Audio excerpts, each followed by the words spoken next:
apa kelebihan sebenarnya bila berbanding kita membuat proses pembatalan tu dengan kita lock saja je.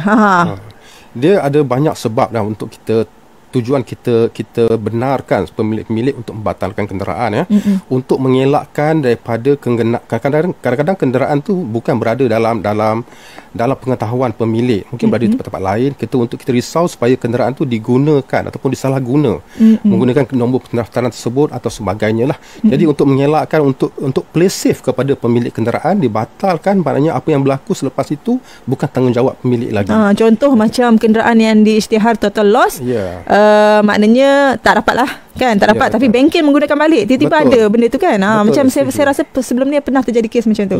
Banyak kes macam tu, diguna semula, di recycle balik kenderaan yang total loss, sedangkan insurans dah dapatkan dia punya, dah bayar tuntutan sebagainya, tapi ada pihak-pihak yang mengambil kesempatan untuk menggunakan semula kenderaan tersebut. Jadi peranan pemilik kat sini untuk batalkan supaya sebagai satu tanggungjawab dia lah, supaya kenderaan tu tidak disalahguna selepas tu. Okey, baik. Lepas ni kita nak